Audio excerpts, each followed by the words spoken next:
Semi Christmas శుభాకాంక్షలు తెలియజేస్తున్నాము. ముఖ్యంగా మనం దాదాపుగా కంటిన్యూస్గా 3 సంవత్సరాల నుంచి సెమీ క్రిస్మస్ ఇదే ఏరియాలో ఇదే హెడ్ పోస్ట్ ఆఫీస్ ఆవరణలో నిర్విఘ్నంగా జరుపుకుంటున్నాం. అంటే టీం యొక్క సహకారం మరియు టీం మెంబర్స్ అందరూ మన పోస్ట్ మ్యాన్స్ వాడంతా కూడా కులమతాలకు అతీతంగా మనది అన్న ఉద్దేశంతో పనిచేయడం వల్ల జరుగుతుంది. కానీ దీనిలో నా యొక్క ప్రతిభ అనేది ఏమీ లేదు.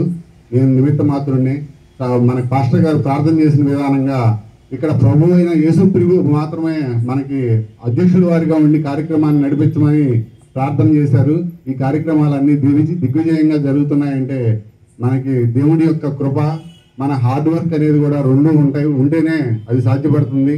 అలాంటి విషయాల్లో మనం చాలా కష్టకాలంలో ఉన్నప్పుడు కూడా మనం ఇవన్నీ కూడా గట్టెక్కుతూ మన మంగళగిరి పోస్ట్ ఆఫీస్ని ఉన్నత స్థానంలో నిలపడానికి మన వంతు కృషిగా అందరి సహకారంతో ఎంప్లాయీస్ అంతా పనిచేస్తేనే పోస్ట్ మాస్టర్ మంచి పేరు వస్తుంది. పోస్ట్ మాస్టర్కి ఒక్కడికే పేరు వస్తే పోస్ట్ మాస్టర్ ఒక్కడిదే కాదు. అది మనం ఇండైరెక్ట్ గా చూడాల్సింది ఏంటంటే అందరి యొక్క టీం వర్క్ ఉంటేనే ఆ టీం అనేది గెలుస్తుంది. ఒక పోస్ట్ మాస్టర్ ఆడితేనే ఆటలో గెలవము మనం అనే విషయాన్ని ఈ సందర్భంగా తెలియజేస్తున్నాను. అలాగే 2 యొక్క మేజర్ చేంజెస్ నేను జాయిన్ అయిన తర్వాత చేయడం జరిగింది. దానిలో ఒకటికి ప్రతి సంవత్సరం క్రిస్మస్ జరపడం అనేది మెయిన్. రెండవది ప్రతి ఎంప్లాయీ బర్త్డే, అంటే చిన్న స్థాయిలో ఉన్నటువంటి స్వీపర్ దగ్గర నుంచి పోస్ట్ మాస్టర్ స్థాయి వరకు బర్త్డేని మనం గుర్తుపెట్టుకొని ఒక పోస్ట్ ఆఫీసులో ఒక కార్యక్రమం చేస్తాము. అది పెద్ద డబ్బులతో కూడింది ఏం కాదు. ఒక క్లబ్ ఉంటుంది. ఆ క్లబ్ లో ఉన్న 50 రూపాయలు 100 రూపాయలు మేము కలెక్ట్ చేస్తాం. అది ఎవరో ఖర్చు పెట్టడం. సుబ్బారావు గారు అన్నట్టుగా మాస్టర్కి ఎక్కడి నుంచి వస్తున్నాయి డబ్బులు ఇవన్నీ చేస్తున్నారని అన్నారు. అందుకని చెప్పడం జరిగింది. ముఖ్యంగా క్రిస్మస్ గురించి చెప్పాలంటే దేవుడి గురించి చెప్పే అంత నాలెడ్జ్ నాకు చాలదు.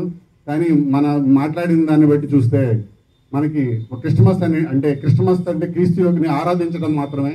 మనం క్రీస్తుని ఆరాధిస్తూ ఆనందంగా ఈ పండుగని మనం గత 3 సంవత్సరాలుగా చేసుకున్నాం. రాబోయే తరాలు కూడా ఇది కంటిన్యూ చేయాలని కోరుకుంటున్నాం. అది అందరూ కూడా మన వక్తలు కూడా వ్యక్తపరిచారు. ముఖ్యంగా క్రీస్తు పుట్టుక గురించి మనకి ప్రపంచ దేశాల్లో ప్రపంచ పండుగ అనేది మన అందరికీ తెలిసిందే. మనకి మహాత్మా గాంధీ బర్త్డే అన్నది ఒక ఇండియాలో మాత్రమే చేసుకుంటాం. అది మన వరకే పరిమితం అవుతుంది. అదే ఒక జీసస్ క్రీస్తు పుట్టిన దాన్ని ప్రపంచ దేశాలు మొత్తం జరుపుకుంటేది ప్రపంచ పండుగ. దాదాపుగా ఇది 4 రోజుల పాటు జరుగుతుందన్న విషయాన్ని కూడా మనం తెలుసుకున్నాం. ఇప్పుడు ఈ పండుగ సందర్భంగా మనం క్రీస్తు యొక్క పుట్టుక గురించి ఒక 5 కారణాలు 5 రీజన్స్ ఉన్నాయి.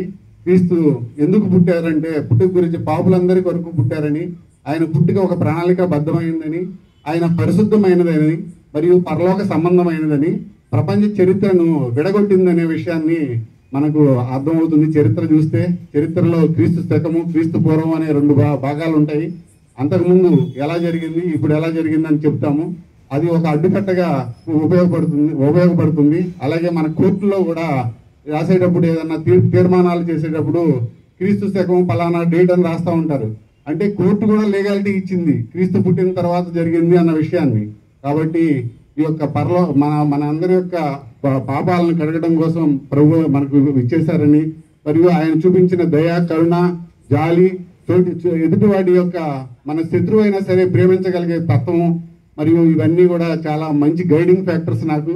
అందరితో కులమతాల భేదం లేకుండా అందరితో కలిసి పనిచేయడం, మరియు స్టాఫ్ ఉన్నతితో పాటు ఆఫీస్ యొక్క డెవలప్ చేయాలన్న ఉద్దేశం ఉండటం, మరియు దానికి గాడ్ యొక్క కృప కూడా దానికి యాడ్ అవడం అనేది నా అదృష్టంగా భావిస్తున్నాను. మీ అందరి సహకారం వల్ల మాత్రమే ఇది సాధ్యపడుతుంది. కానీ ఒక్కడికి పేరు వచ్చినట్టు కాదు. క్రిస్మస్ బాగా జరిగిందంటే అక్కడ పోస్ట్ మాస్టర్ గారు చేశారని మాత్రం కాదు. ఇది ఒక దేవుడి కృప. ఒక దేవుడి గురించి చేయడానికి మనం ఎంతవరకు సరిపోతాం, మనమేమి చాలము. తర్వాత ఈ యొక్క ప్రేమ, దయ, కరుణ, జాలి, ఎదుటి వారిని ప్రేమించగలిగే తత్వం ఉన్నదాన్ని మనం ఖచ్చితంగా అమలు చేయాలి. అది ఏ మతమైనప్పటికీ కూడా. క్రిస్మస్ అంటే ఒక జీవన విధానం. క్రిస్టియన్ అంటే ఆ జీవన విధానాన్ని అందరూ అలవర్చుకోవాలని, మరియు మంచి పర్సన్గా వృద్ధిలోకి రావాలని, ఈ కార్యక్రమానికి మనకి ఆశీర్వచనం మనకి అందరూ బాగుండాలని కోరుకోవడం అనేది ఇది చాలా యొక్క విశేషమైన విషయం. ఒక పాస్టర్ గారు ఒక్క పోస్ట్ మాస్టరే బాగుండాలని కానీ, ఆయన ఒక్కడే బాగుండాలని కానీ అనరు. మొత్తం అంత సమాజం బాగుండాలంటేనే అది చాలా ఒక అదృష్టమైన విషయం. ఇలాంటి ఒక మంచి సమాజంలో నన్ను భాగస్వామిగా చేసినందుకు మీ అందరికీ పేరు పేరున ధన్యవాదాలు తెలియజేస్తూ, క్రిస్మస్ యొక్క హ్యాపీ క్రిస్మస్, మెరీ క్రిస్మస్ తెలియజేస్తూ అందరికీ ధన్యవాదాలు తెలియజేస్తున్నాను. Thank you for attendance. Thank you all.